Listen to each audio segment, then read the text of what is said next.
খজা পাগলা ভুয়া মুক্তিযোদ্ধা প্রমাণ আছে, আজকে প্রমাণ করে দেব। আমি 1971-এর ঘটনাকে মুক্তিযুদ্ধ বলি না, কারণ যেই যুদ্ধে আমাদের মুক্তি ঘটে না তারে মুক্তিযুদ্ধ বলাটা ভণ্ডামি।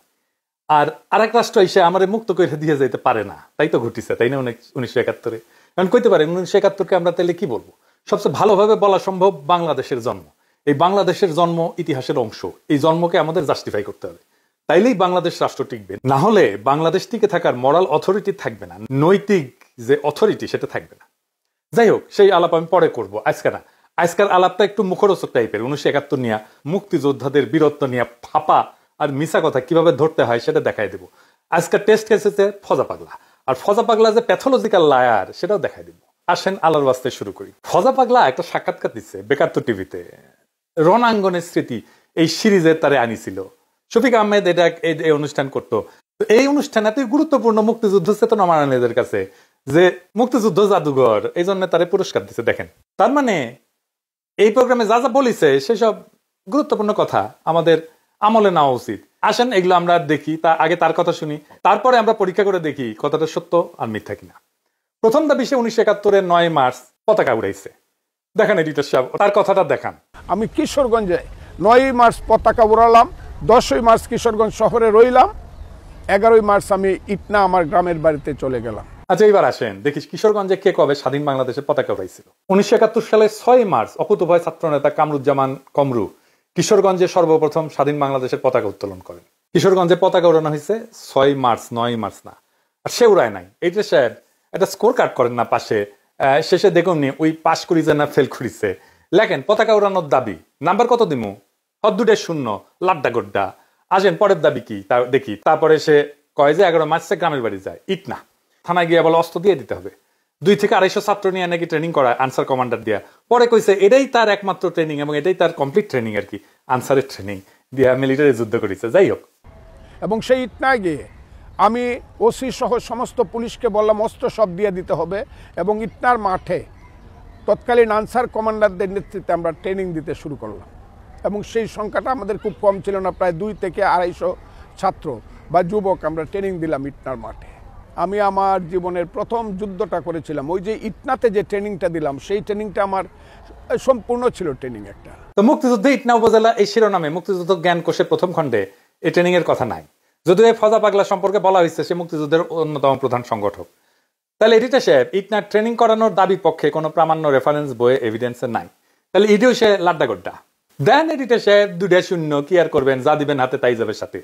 এরপরে সে বলতেছে 21, 22 এবং 23 জুন সে তামাবিল জাফলং এ মীর শওকতের আন্ডারে যুদ্ধ করেছে। সে ছিল ডাউকিতে, নিজেই কইছে। দেখেন এডিটর সাহেব এই অংশটা। মেজর মীর শওকত আলীর নেতৃত্বে প্রথম আমি জাফলং এবং তামাবিলে একটা যুদ্ধ করি। পাকিস্তানি হানাদার বাহিনী জাফলং তামাবিলে ছিল, আর আমি ছিলাম ভারতের শিলংয়ের কাছে ডাউকির পারে। 3 দিন এখানে যুদ্ধ করেছিলাম। সেটা ছিল 21, 22, 23 জুন। সেই যুদ্ধ আমার প্রথম যুদ্ধ। মুক্তিযুদ্ধের সামরিক অভিযান 2য় খণ্ডে যে এই জায়গাটা যুদ্ধের কথা বলছে না, ওই যে তামাবিল জাফলং, ওই যুদ্ধের সব যুদ্ধের বর্ণনা আছে। এটা হচ্ছে রাধানগরের যুদ্ধ। অনেকগুলো যুদ্ধ হয়েছে রাধানগরে। এই অঞ্চলটা মীর শওকতের 5 নম্বর সেক্টরের অন্তর্ভুক্ত ছিল। ফজার দাবি অনুযায়ী সে মুজিব বাহিনীর সদস্য ছিল। দেখান এডিটর সাহেব, দেখান সে মুজিব বাহিনীর সদস্য। মুজিব বাহিনীর সদস্যরা দেশে ঢোকার আগে দেশ স্বাধীন হয়ে যায়। দেশের একটা ক্ষুদ্র অংশ পার্বত্য চট্টগ্রাম দিয়ে ঢোকে শেষ দিকে। তো ফজা ডিসেম্বরের 2য় সপ্তাহে ফজার কোনোভাবেই মীর শওকতের সেক্টরে যুদ্ধ করার সম্ভাবনা নাই, তাও তর্কের খাতিরে ধরি যে করছে। তাও তার বলা তথ্যই ভেরিফাই করি। আসেন মুক্তিযুদ্ধের সামরিক অভিযান 2য় খণ্ড থেকে পড়ি। রাধানগর কমপ্লেক্সের গুরুত্ব সিলেট তামাবিল ডাউকি সড়কের অবিভাজ্য ভারতীয় উপমহাদেশে ইংরেজ শাসনামল থেকেই যথেষ্ট গুরুত্ব বহন করে আসছে। ভারতের আসাম, মেঘালয়, মণিপুর, নাগাল্যান্ড, মিজোরামের সাথে স্থলপথে বাংলাদেশের ব্যবসা বাণিজ্য ও যাতায়াতের একমাত্র যোগাযোগ মাধ্যম হচ্ছে এ সড়কপথ। 2য় বিশ্বযুদ্ধে মিত্রবাহিনীর বার্মা ফ্রন্টে যুদ্ধ পরিচালনাতেও এ সড়কটি একটি গুরুত্বপূর্ণ ভূমিকা পালন করেছে। সামরিক দিক থেকে সিলেট তামাবিল সড়কটি নিজেদের আয়ত্তে রাখতে পারার অর্থ অনেকাংশেই ছিল সিলেটের প্রতিরক্ষা নিশ্চিত করা। এ কারণেই সিলেট তামাবিল সড়কটি যে কোনো বড় আক্রমণ থেকে রক্ষা করার জন্য পাকিস্তানিরা সিলেট শহর থেকে তামাবিল বিওপি পর্যন্ত সব গুরুত্বপূর্ণ জায়গায় সুদৃঢ় প্রতিরক্ষা ব্যবস্থা গড়ে তুলেছিল। প্রতিরক্ষা অবস্থানগুলোর মধ্যে রাধানগর অবস্থানটি ছিল গুরুত্বপূর্ণ। কেননা মুক্তিবাহিনী কিংবা ভারতীয় বাহিনী যদি সিলেট তামাবিল সড়কের রক্ষণ ব্যবস্থা ফাঁকি দিয়ে সিলেট শহর পর্যন্ত পৌঁছে যায়, সে পরিস্থিতিতে রাধানগর থেকে অতি সহজে অল্প সময় সিলেট ডাউকি সড়ক পথে যে কোনো অবস্থানে আক্রমণ করা যায়। তো এই ডাউকি ঘাট অঞ্চলের অবস্থান দখল করে রাখার জন্য রাধানগর ছিল একটা গুরুত্বপূর্ণ জায়গা। সহজ ভাষায় রাধানগরের অবস্থানটা সিলেট, তামাবিল, ডাউকি, শিলং মহাসড়কের এতই কাছে ছিল যেখান থেকে যে কোনো ধরনের বড় ধরনের বিপর্যয় ঘটানো সম্ভব ছিল। আর সেই লক্ষ্যে দীর্ঘ 8 মাস ধরে পাকিস্তানিরা রাধানগরের চারিদিকে এক বিস্তৃত এলাকা জুড়ে একটা শক্তিশালী সুসংহত প্রতিরক্ষা ব্যবস্থা গড়ে তুলেছিল। 21-22 কোনো যুদ্ধ হয় নাই। 23শে জুন পাকিস্তানিরা আক্রমণ করে রাধানগর দখলে নেয়। তো উই তাইলে যুদ্ধ করিছে, তেল তো হারিছে, কিন্তু 21-22 যুদ্ধ হয় নাই। 27শে জুন মুক্তিবাহিনীরা আক্রমণ করে কিন্তু পরাজিত হয়ে পশ্চাৎপসরণ করে। 13ই জুলাই জাফলং একটা যুদ্ধ হয়, এটাকে মুরিয়ার যুদ্ধ বলা হয়। যে দেখেন তাইলে ওই যুদ্ধের কোনো কথা আছে? ডাউকি ইন্ডিয়ার মধ্যে, ডাউকিতে একটা মুক্তিযোদ্ধা ক্যাম্প ছিল, সে আছে ডাউকিতে।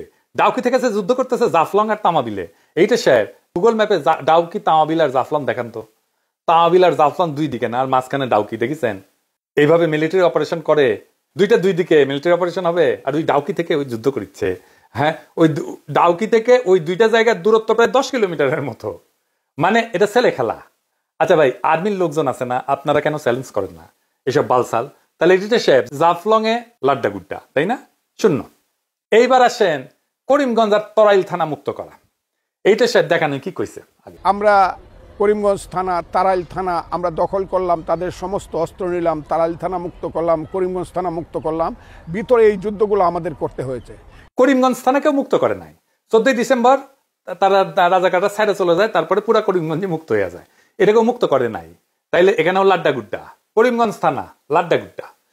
তরাইল থানা মুক্তিযুদ্ধ জ্ঞান কোষে তরাইল থানা মুক্ত করার যুদ্ধের কথা আছে, সেটাও আছে। তরাইল থানা পাক হানাদারদের সঙ্গে মুক্তিযুদ্ধদের 3বার যুদ্ধ হয়। একবার তারা দখল করার পরে পাক বাহিনী আবার এটা যে পাল্টা দখল করে নেয়। অক্টোবর মাসের প্রথম দিকে মুক্তিযোদ্ধারা থানা দখল করে, নভেম্বর মাসের শেষ দিকে হানাদাররা আবার তা দখল করে নেয়। 14ই ডিসেম্বর মুক্তিযোদ্ধারা পুনরায় দখল করে স্বাধীন বাংলার পতাকা উত্তোলন করে একেবারে স্বাধীন হয়ে যায়। ওই কোসে আর নাকি যুদ্ধই করা লাগেনি, ফায়ার বললেই নাকি পলায় যেত। তরাইল থানা দখলে 3বার যুদ্ধ করতে হয়েছে। ফায়ার বললে কে পলায় যায় নাই? ফায়ার বললে থানা ছেড়ে পলায় যাইতো। সে আসতেছে শুনলে নাকি কাঁপতো। দুনিয়া কেউ শুনেছেন একটা গেরিলা অপারেশনে যাওয়ার আগে জানায় অপারেশনে যায় কেউ? ওই তো যুদ্ধের বেশি কি জানে না, আগে সে আসতেছে এটা জানাই দেয়, জানাই দিয়ে অপারেশন করে কেউ। বালসাল যা বলে বাঙ্গুরা সেটা খায়। সে নাকি কান ধরে উঠবাস করে ছেড়ে দিছে। এডিটা সাহেব শোনা। কিন্তু খুব সত্য করে বলতে গেলে বলতে হয়, আমার নাম শোনার সঙ্গে সঙ্গেই রাজাকাররা পালায় যেত। ফজলু কমান্ডার আসিতেছে, এই কথাটা তাদের কাছে আগুনের মতো মনে হইতো যে কেউ বাঁচবো না, কাজে সবাই পালিয়ে যেত। কাজে কোনো থানা দখল করতেই আমাকে ওইভাবে যুদ্ধ করতে হয় নাই। খালি একটা ফায়ার ফায়ার বলার সঙ্গে সঙ্গে একটা ফায়ার দিলেই বুঝছে যে আমাদের জীবন হবে, রাজাকাররা পালিয়ে গেছে। ওসিদেরকে ধরে আনছি, সিউদেরকে, তখন সিউ ছিল, তাদেরকে ধরে এনেছি গাঙ্গের পাড়ে কোথাও কোথাও স্কুলের সামনে কান ধরে উঠবস করে 10টা বেতের বাড়ি দিছি। জীবনে আর কোনোদিন থানায় আসবি না, ছেড়ে দিয়েছে। তো তারাইল থানা আবার দখল নিল কেমনে পাক বাহিনী? তাহলে এখানে লাড্ডা গুড্ডা, ডাবল শূন্য। এইটা শেষ দেন। ফাইনালি সবচেয়ে মজার যুদ্ধ আসেন, এর দেখি। সে বলতেছে 9 ডিসেম্বর কালনি কুশিয়ারা এসে যুদ্ধ করছে। তার কাছে জানতে চাইছে যে তার কি কখনো এমন মনে হয়েছে যে সে আর কখনো বাঁচবে না? সে কইতেছে এই কথাটা, আগে শোনান কি কইতেছে। এটা হলো 9ই ডিসেম্বর 1971 সাল। এইটা আমি বলি নাই আপনাকে। এটা হলো আমার কালনি কুশিয়ারার যুদ্ধ। মেঘনা যাকে বলে, পরবর্তী আজমিরগঞ্জ একটা নদী কালনি কুশিয়ারা হইয়া চাতলপাড়ের কাছে মেঘনায় আইসা পড়ছে।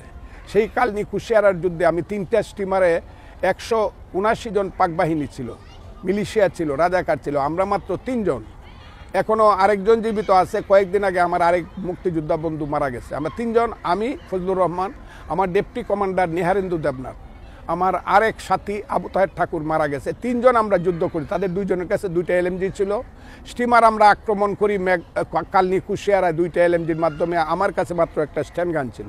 আমি সিগন্যাল দেওয়ার সঙ্গে সঙ্গে 2 দিক থেকে নদীর উপরে স্টিমারে ফায়ার হওয়া শুরু হইল। একদম মাস্টার ব্রিজ উড়ে গেল। শেষ পর্যন্ত পাক বাহিনী আমার কাছে সারেন্ডার করলো। এটা ছিল আমার 9ই ডিসেম্বরের যুদ্ধ। পাক বাহিনী বুঝতে পারে নাই যে আমরা 3 জন, কারণ আমি 500 লোককে লাইং ডাউন করাইছিলাম এই লাঠি দিয়া। কাজে তারা আমাদের কাছে সারেন্ডার করছিল। কি কইল? 3টা স্টিমারে 179 জন পাক সেনা আসতেছিল। তারা 3 জনে হারাই দিছে। 2 জনের কাছে সাবমেশিন গান ছিল আর তার কাছে স্টেন গান ছিল। 179 জন এই গুলিতেই সারেন্ডার করলো। হ্যাঁ, করিছে। কারণ ওই কাছে লাঠি হাতে নাকি 500 লোকরে শুয়ে রাখছিল। তাই দেখে ভাবিছে যে অনেক লোক তাদের গুলি করতেছে।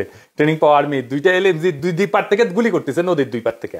তারপরে মনে করবে 500 লোক গুলি করতেছে, মানে বালসাল যাবু যাবে। গাজার নৌকা পাহাড়ের চলে। পলাশি যুদ্ধ নাকি সেরা যুদ্ধ লেগে করেছিল। 5 কামানে শুয়ে রাখিছিল ওর সোলজারদেরকে। তো তো ওই রবার্ট ক্লাইভ ভাবিছে সারিছে কত কামান, কিন্তু ওর মধ্যে একজনের আসছিল চুলকানি, তো পাশাত যে হাত দিয়ে চুলকাইছে, ক্লাইভ বুঝিছে যে কেস তো খারাপ। এই চুলকানির জন্য রবার্ট ফিরোজুল্লাহ হারিয়েছিল, শুনেছেন না এই গপ্প? চুলকানির ওষুধ বিক্রি করে যে সমস্ত হকার তাদের কাছে, এই গপ্প ওই ফজা পাগলা শুনেছিল, তাই শুনে আমাকে শুনেছে, আমাকে বাচ্চা কাচ্চা ভাবিছে। বাচ্চা কাচ্চারা এই সমস্ত গল্প করে, দামরা বুড়ারা এই সমস্ত গল্প করে, সেগুলো আবার শুনে কেউ কিছু কয় না। এই জন্যই এদের এত বার বাড়িছে, ইয়াল্লাহ দরবেশ বানায় দাও, আমি এই দুনিয়ার থাকুন না। তো এডিটার সাহেব পাশ করিছে, ওই করে নাই, দেখেন না যে বিশেষ বিবেচনায় পাশ মার্ক দেওয়া যায় কিনা, দেওয়া যায় না। দেখেন দরিদ্র অথচ মেধাবী, এই কোটায় দেওয়া যায় কিনা পাশ মার্ক। এই কপালটাই খারাপ রে ফজা পাগলা। বেকার তো টিভিতে সাক্ষাৎকার দেওয়ার আগে তুই কি আলু খাইছিল? আলু, হ্যাঁ তাই মনে হয় গোল্লা পাইছু। পরীক্ষার আগে আলু খাইতে হয় না রে পাগলা, তোর কোনো দোষ নাই, দোষ আলুর, তোর আলুর দোষ আছে। এবার ফুট, মুক্তিযুদ্ধের দুচাইতে আসিস না, তোর ভগন্দর হান্দাই দিব মুক্তিযুদ্ধ। এবার কে আসবে মুক্তিযুদ্ধ? নেক্সট।